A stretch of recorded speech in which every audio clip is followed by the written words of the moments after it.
I spoke at the top of the program about a leading Liberal who says enough of the Liberal Party, he's going to the Liberal Democrats, partly because, or largely because of the response to the pandemic, but other policy issues as well. This is John Ruddick. You've seen him on this station many times before. He's been a leading voice for reform in the Liberal Party. He joins me now live on air. John, you've pushed so long for reform.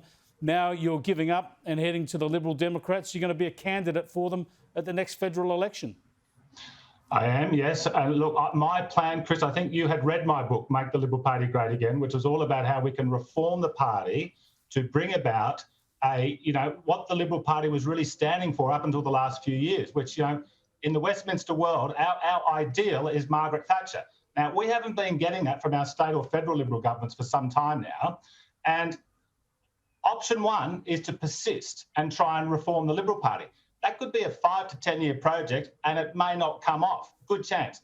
Right now, Chris, we've got 3 emergencies facing the Commonwealth. We've got a COVID elimination strategy, which is just going to send us back to the Stone Age if we persist with it. We've got a net zero carbon by 2050. We're all but under the Liberal Party. And most importantly, the one that's going to affect us for generations to come is we have built a debt to Jupiter. Now, when Kevin Rudd lost in 2013, the Labor Party handed over about $250 billion in public debt. 3 Liberal Party Prime Ministers later, and it's over $1.2 trillion. So, we don't have time to turn this around, and I believe it can all be turned around. The Liberal Democratic Party is a libertarian party. It's been around for 20 years. It has been good on all of these issues from the beginning. So I'm just thinking, look, we'll come back to that in a moment. But let's unpack some of what you've said there and what's happening under Liberal governments, coalition governments in this country. First up, the debt. It's undeniable. Hundreds of billions of dollars of debt, and they shovel more out every day, as we saw yesterday, largely fuel driven by this zero COVID mission. And you point out in your article in the Australian Spectator today that instead of starting to open up more, even when we had the new plan to go forward the other week from Scott Morrison, he halved the number of people coming into the country. He went into the opposite direction to what we need to be heading at the moment, given the levels of vaccination here and around the world. Look, I think the Liberal Party was founded by Robert Menzies. He was a free market enthusiast in every way. If he was in this situation now, all of his instincts would be to open up as quickly as possible. Now, we know that there is a very bad version of the flu out there. We're aware of that. We've also got to bear in mind all these lockdowns and everything, Chris. This is the thing that disturbs me the very most about COVID mania. It sets a very bad precedent. Okay, so how do we know? We could easily come out of this COVID thing, everything gets back to normal in a year or two. Look, in 7 years' time, in 13 years' time, they might come up with another reason to have a lockdown, and we've just gone along with it this time. So we could also be hit by another or different kind of external threat. It could be another pandemic, it could be some other problem, and yet we've just racked up $1 trillion in debt. So we have less capacity to deal with other issues.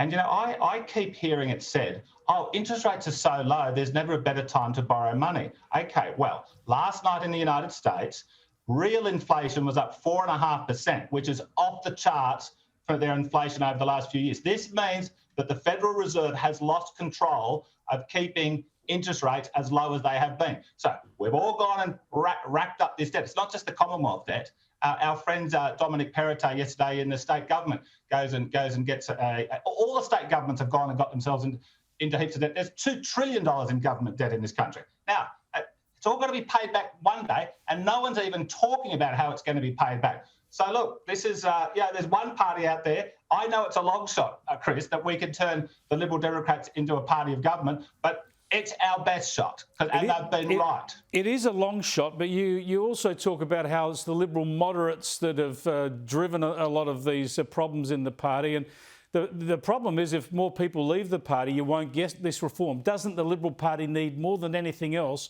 strong Conservative voices? Well, that had been my approach for a couple of decades, Chris. However, when Peter Dutton lost to Scott Morrison in 2018, Peter Dutton got 40 votes, Scott Morrison got 45. Okay, now, the people that voted for Peter Dutton are meant to be the Conservative small government faction. And, according to the 2018 result, pretty much half the party room. Now, I'm sorry, those people, the so-called Conservative faction in the federal parliamentary party room, they have been very quiet. They have been too quiet while the COVID state has been erected around us.